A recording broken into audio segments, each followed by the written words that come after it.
Hello everyone, welcome to the IG Live today, and we are going to be having another incredible guest. And today it will be Ziba Khan who is going to join us. So Ziba is an Ayurvedic healer, meditation teacher and nutritionist.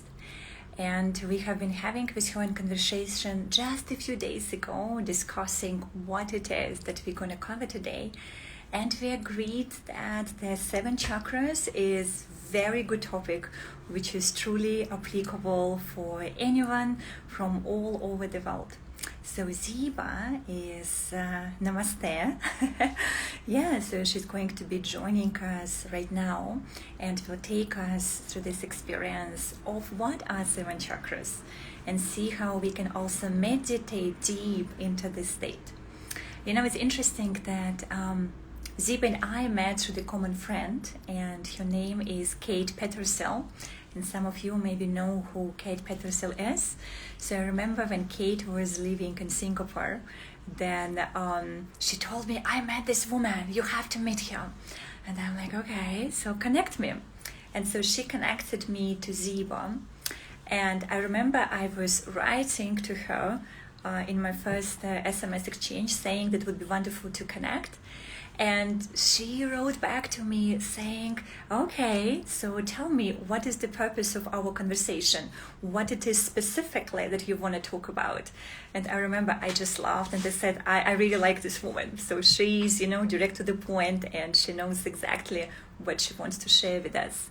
And I can see that Ziba is here. So let me bring her up so we can together.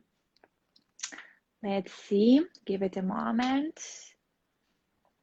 for the connection. Hello. Hello, my dear. How are you? Yes. Hi. Very, very, very, very good to see you here today. Likewise. Okay, so here we are. We're doing this We're live that having we you here. discussed, and I Yes. must say I'm really looking forward to this. So we had this conversation, and we agreed that we're going to talk about chakras. So you're going to take and what is your background, and also how we met, which is also interesting with the Kate Pettersell. Just our first interaction was just very, very funny. So, but let's get straight to the chakra system because we want to use this time that we have together the most we can. So, all for you. So, what would you like to share with Very us? good. Very, very good. Well, the chakras are the energetic basis of Ayurveda, which is about a 5,000-year-old ancient Indian science. And what's so beautiful, I particularly find about Ayurveda, is it is how to live life, not just how to prevent illness, not just how to cure yourself of illness, but really preemptively, prophylactically, how to live life so that you are at your optimal and so that you don't fall sick or that you minimize your chances of falling sick. And Ayurveda looks not only at our physical body, which we concentrate in Western medicine. We tend to emphasize the physical body, and secondarily, in my opinion, the mental health comes into play as well. At Western medicine. But with Eastern medicine, we look at the entire body as kind of a synergistic whole. So you have different systems that are constantly interacting. If I have a heart issue, the heart issue is not independent of my thoughts. They are interconnected. So when there is a physical manifestation of an ailment, we look at the energy body, we look at the physical body, we look at the emotional body, and we look at the mental body. And so the chakras specifically are the basis of our energy system. And the chakras essentially are a line of invisible wheels that span the base of our spine all the way to the crown of our head. And what's very important about the chakras, the flow of pran. And pran is the life force in Ayurveda. It's the energy that comes in when we breathe. It's what keeps us alive. So when But we they have also a often use in blockage yoga, anywhere, right? correct. And Kundalini helps to wake up the spinal flow of energy through the Sushumna also. So exactly, Ayurveda and yoga are sister sciences. So I thank you for pointing that out, Yana. They're very much interconnected and they feed into one another as well. And when we look at the flow of energy, we tend to focus mainly on these 7 chakras that run along the base of the spine to the crown of the head. And if there is any blockage in any of the 7 chakras, it will absolutely manifest in our life, be it physical, be it mental, be it emotional. It will absolutely manifest somewhere outside of our energetic field. So today what we could do, if you would like, chakras, to see what systems, what organs they correspond to, and also things that we I can think it's do to perfect. unblock them. And then I at think it's the perfect. end, It's also very relevant for everyone. yes, absolutely. And at the end of today, we can actually do kind of a chakra affirmation meditation as well to clear our chakras and allow for smoother flow of our pran. We will begin today then with the base chakra, the root chakra, the Muladhara. And as I go through these, if everyone could think about, is there an imbalance in your life? If I say something that resonates with you, if I talk about with the 5th chakra, see if you can find a connection within your own life that would say, okay, I think I have a blockage in this chakra. I need to work on clearing it and opening it up. So what's lovely about the chakra is it's relatable to all of us. And it's something that we can constantly keep doing to keep our channels open.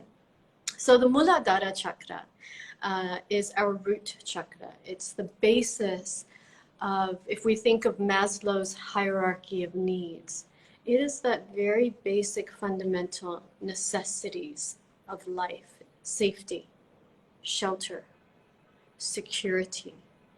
And if we don't bond correctly to our primary caregivers as a child, it's very highly possible that in adulthood we will have an imbalance in our root chakra. And more than 60-70% of my clients actually have an imbalance in their root chakra. And if we imagine a tree, if the roots of the tree that are beneath the soil, so they're invisible to our eyes, if the roots are weak and unstable, then imagine what the tree is, right? And imagine what the fruits of the tree are like. So it's essential that we really, really ground the tree and strengthen our root chakra so that our 6 other chakras can have the solid foundation from which to grow and flourish and flow. One of the imbalances that I often see with the root chakra is adrenal fatigue or adrenal exhaustion, which essentially stems from feelings of guilt or fear or shame. And so what happens in these cases is when we don't have basic trust of the people around us, basic trust of life, then what happens is we are constantly in this sympathetic nervous system mode where we feel like we're under attack. And we exhaust ourselves in that process. And so it tends to manifest in our back, in our lower back region, when we have problems with our root chakra. So going up from there, something that we can do to actually help to counter this is to simply journal, to give gratitude, for example, of what is going right in your life so that you can begin to trust. If you're living with people at home, if you're in a romantic relationship, what is going right so that you can focus on that and grow the relationship from there. And as we move up from our root chakra, about 4 finger widths apart. We hit our second chakra, our sacral chakra. And this particular energy center corresponds to our reproductive glands. And this is the seat of sexuality in our body. It's the house of creativity. And the way that imbalances from our second chakra manifest physically is often as infertility issues in both men and women. So what we can do here is really have a sense of playfulness in our life. Really create and enjoy, find what your passions are, not just your hobbies, but discover what your passions are and go from there. What really turns you on, not only sexually, but mentally as well. What excites you, what drives you. And that will help to balance the second chakra. It will help to kind of bring out your sexuality more. You will become more attractive because you're in love with life. And when you're in love with life, then you attract love to you, as you very well know, Yana, right? Absolutely. I can see also the Salmik joined us. That's wonderful. Look, do you remember the Salmik that we were doing the yoga marathon with him? Absolutely. You were teaching. Absolutely. Absolutely. Yes. Hi, guys, for everyone who's coming. But please continue. When you are this magnet of love, then you draw love to you as well. But essentially, we must begin with this foundation of being in love with ourselves, right? So when that second chakra is open, we are loving, creating, and not just creating things, but creating ideas, creating relationships, and it shows. So we move up from there, again, approximately another hand width, and we move up to our third chakra, which is the powerhouse in our body of transformational power. It's your get it done. It's your, I'm not going to be lazy about this anymore. It's the, I'm going to go out there and do it. And so this chakra, our Manipura chakra, as it's called, is kind of a city of jewels. And we can have two forms of imbalance. We can either be too proactive and too go get 'em, go do it, too driven and too ambitious and exhaust ourselves. Or on the flip side, we can have a lot of self-doubt, or we can have a lot of laziness or fear of taking action. And we want to be somewhere in the middle, ultimately, because if we're not, what happens is these imbalances tend to manifest in our digestive organs. So we begin to develop problems with our pancreas, with our liver, gallbladder, spleen.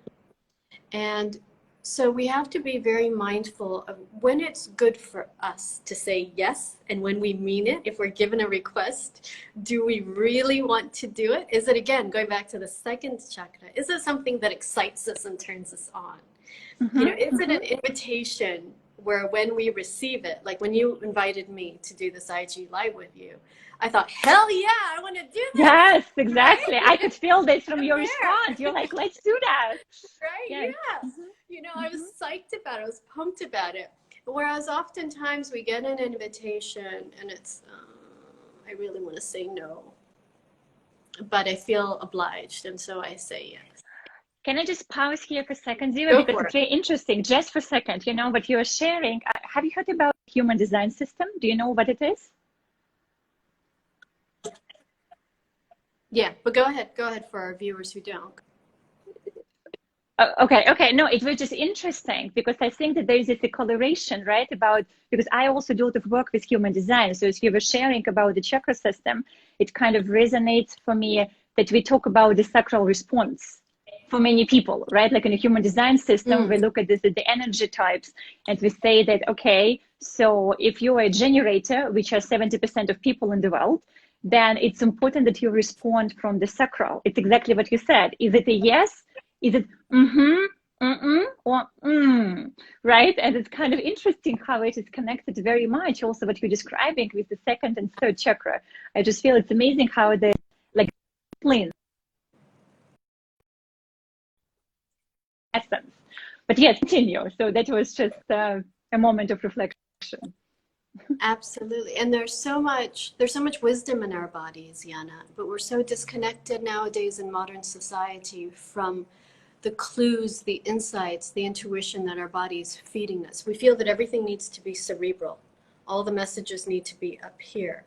And we tend to be so disconnected from the messages that we're receiving from our neck down. You know, we tend to live just in this sphere up here, this little coconut up here, you know, whereas our bodies are constantly feeding us messages. And like you're saying, you know, check in with your sacrum before you answer that question. Check in with your heart before you enter that relationship or take that decision. Which is actually a fantastic segue into our fourth chakra, which is our heart chakra. And the heart chakra is especially pivotal in our cis chakras because it is the melting point of our three chakras below, which represent the material body, and the three chakras above, which represent our spiritual body. And so it's imperative to be open so that we can have this free flow between what we desire in our physical realm and our dharma, our life purpose, spiritual realm. So if we're not connected with our life purpose up here, we're not going to see it in our physical manifestation down here. So it's very, very important that our heart chakra be open. And what I see with a lot of people is that there is a blockage. There is a blockage most prevalently either in giving love, or what's more common is difficulty in receiving love. So the people around us might be giving us all the love that they can give, but due to feelings of unworthiness or due to feelings of undeservingness, we don't accept that love and allow it to land within us. And of course, this will create friction in relationships of all kinds, right? Absolutely. If someone shows us appreciation, but we think, I didn't really do that good of a job, then we're turning love away from us. And it's very, very common. It's actually more common with women than it is with men. And we do this very often. It's very easy to see when we're given compliments. Very simple. As women, we will often either push the compliment away or somehow downplay it. So someone says, "Oh, you look so beautiful in that dress." And instead of simply saying thank you, this whole thing, "Oh, it's so old, I got on sale, it's nothing," you know? Or, "No, I think it's okay. You really think it's all that? I don't think it's all that." Or sometimes we'll turn around and say, "Thank you. I like your dress too." Right? Instead of just taking that love and letting it land and enriching the experience and absorbing, we have a tendency of pushing away. And this will create an imbalance in the heart chakra because love, which is housed in the heart chakra, is very much like breathing. You must have a balance. When we breathe, we don't only inhale and we don't only exhale. There's this give and there's a symbiotic relationship that occurs.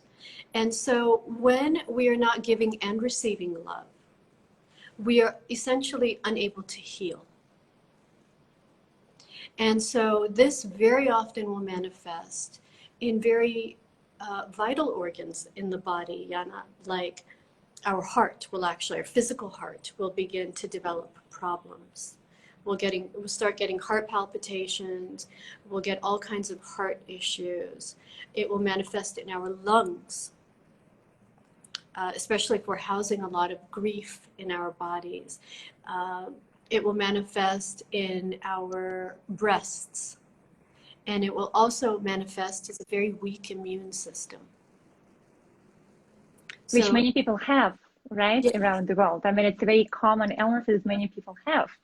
So it's absolutely important then to take care of the heart also in a physical and energetical level. Absolutely. So, you know, it's very important when we're looking at the heart chakra to go into feelings of self-love. Where do we love ourselves? Where do others love us? And look at how and where we love others. So it's crucial that when we look at our heart chakra, the Anahata chakra, that we really take into account this relationship of giving and receiving and how that plays out. Because it is not healed, if it's not in balance, then our life will really be off because we don't have that gateway to the spiritual realm. And the spiritual realm does not have physical realm either. So the heart chakra is very, very pivotal. And then we move up to the Vishuddha chakra, which is our throat chakra, our powerhouse of communication in the body. And when we look at this particular chakra, we look at, are you speaking your truth? Are you living life on your terms, or are you living the life that you're living because your primary caregivers wanted you to do this? And this very often will manifest as thyroid issues. So speak your truth, and also maintain a balance between speaking as well as listening. So that is our throat chakra.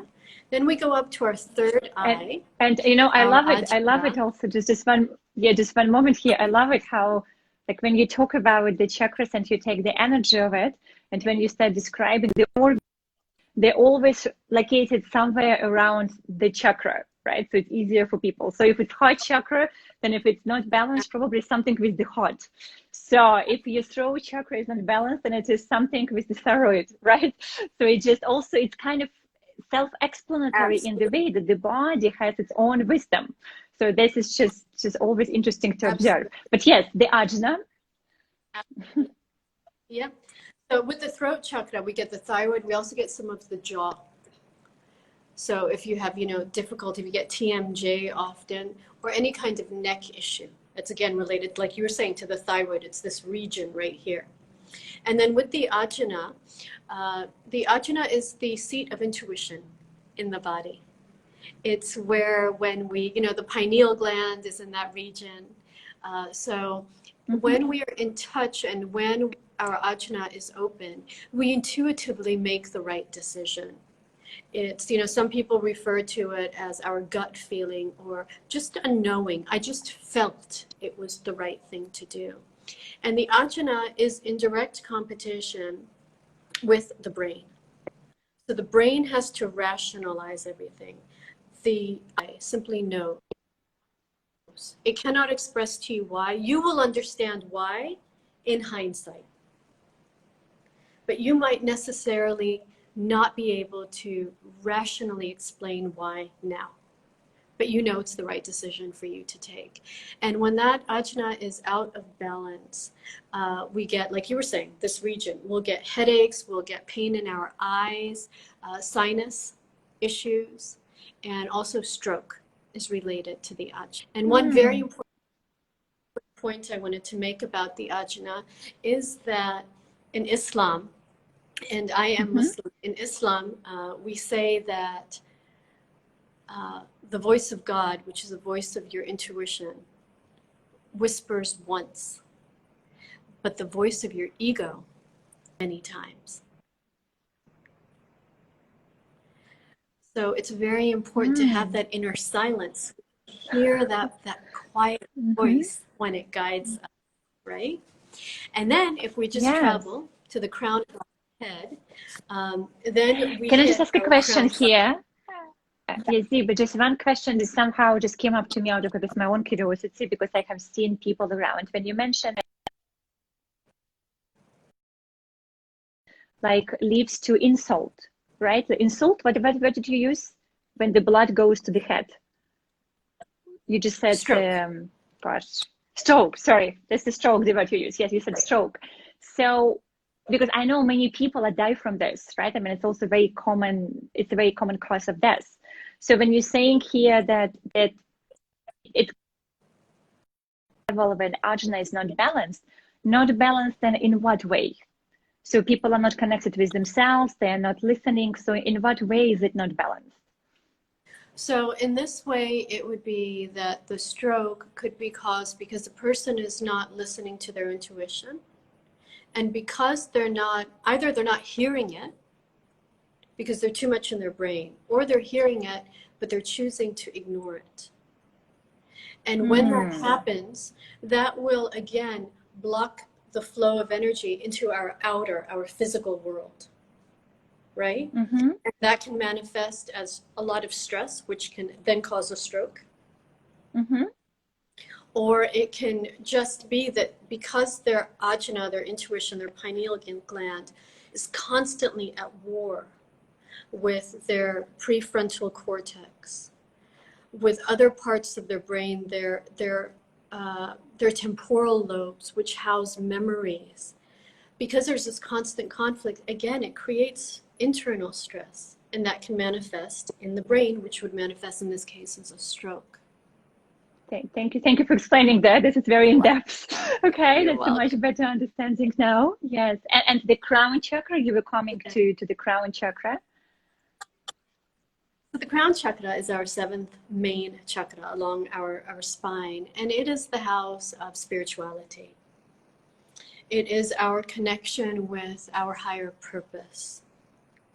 It is our connection really to our interconnectedness with the universe, with each other, of coming together, of seeing how we are a wave in the ocean. You know, we have our own unique shape and form and duration of life even. But ultimately, we have come from the ocean. We will peak, and then we will return to the ocean itself. So when our seven chakras are in flow, and just for the seventh chakra itself, any imbalance here tends to manifest as disorder. So we're looking at Alzheimer's, Parkinson's, dementia, ADD, ADHD, amnesia. Things of that sort will manifest when our crown chakra is out of balance. But when our seven chakras are within balance, energy just flows beautifully. We manifest easily. And so I think you wanted me to do a meditation this morning. Yes. I would love. Yes, I would love it. Like for 5, maybe 7 minutes meditation. Yeah, we always like to finish these sessions after people get this information for the mind, right? Absolutely. So we want to have an embodied experience. And so, yes, absolutely. And with our days feeling more energized and feeling lighter, and fresher and easier. Exactly. So I'll ask everyone in our group just to sit up tall, sit in a dignified manner. Don't strain your spine. Sit with a strong interior, but a soft exterior, and gently close your eyes. Just gently close your eyes. Take a long, slow, deep breath in, and exhale through the nose.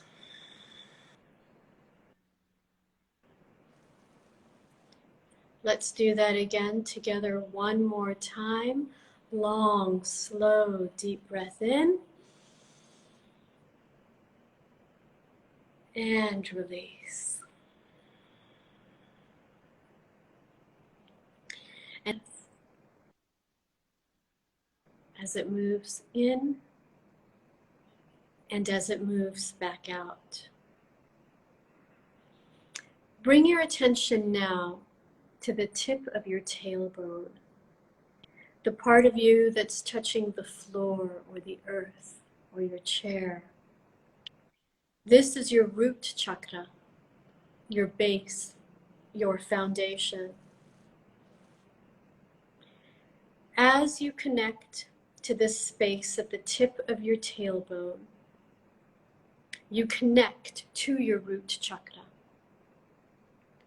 The vibration, the Sanskrit mantra for your root chakra is LAM, L-A-M.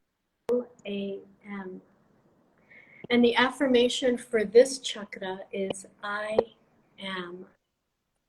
So take a long, slow, deep breath into this space right now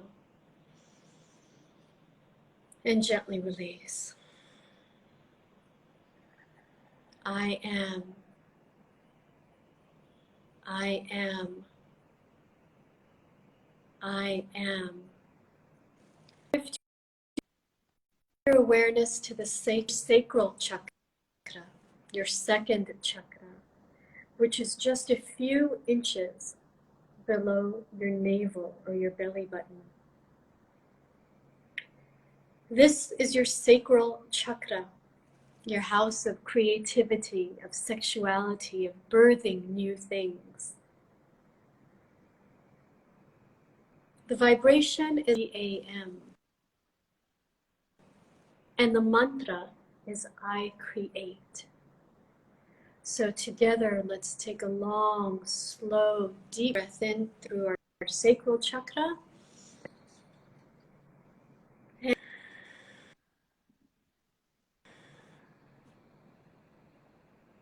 I create.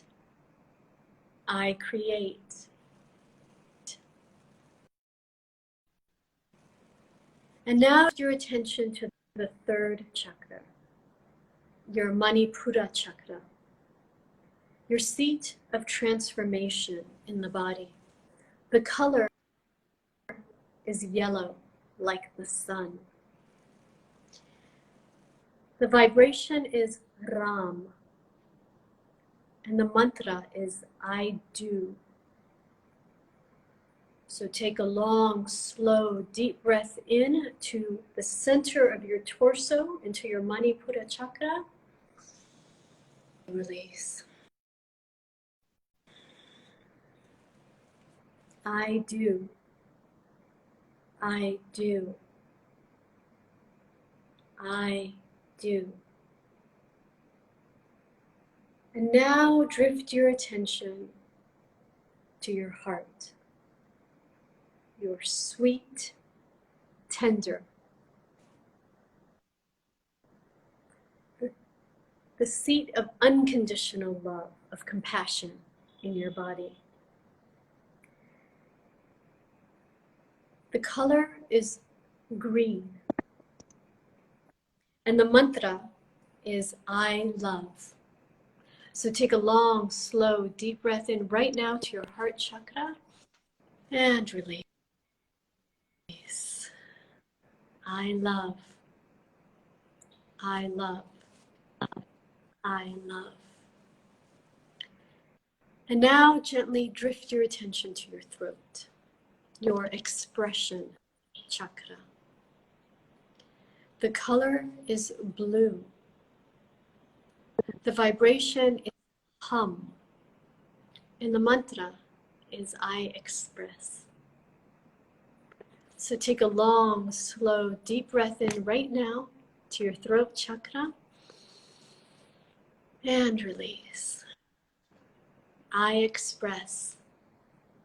I express. I express. And now drift your attention to your third.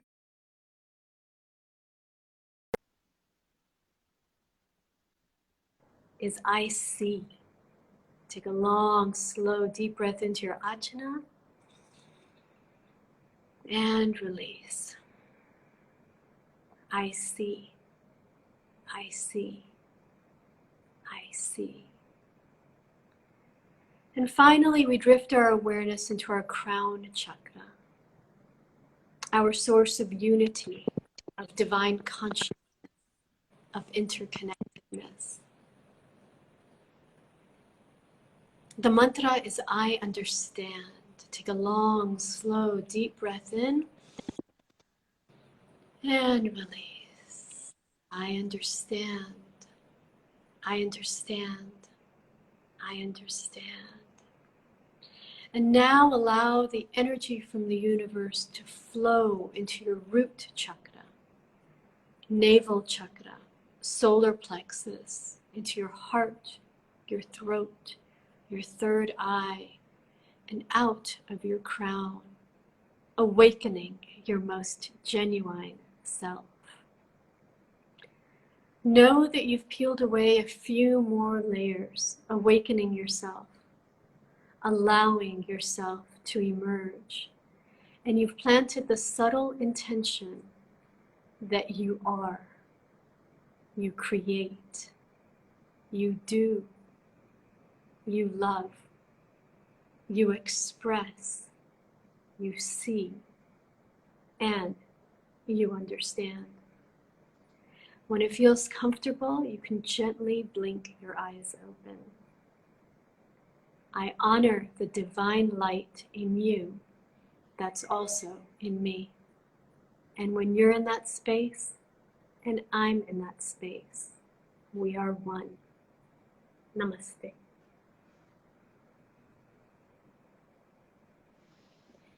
Thank you so much, Ziva. Often it's hard to talk after meditations. And we are also coming to our time here today. So for everyone who's going to be listening in replay, which I know many people do because of the time difference all over the world. So we just would love for you to share with us in the comments, what did you learn? What is your experience? Any reflections in your understanding of your own chakra, and what was your experience of the meditation? And if you want to connect with Ziva, I'm just going to include the link so you can find her very easily. Thank you for joining us today, Ziva. Thank you, Yana. It's been a pleasure. Thank you. Yes, bye.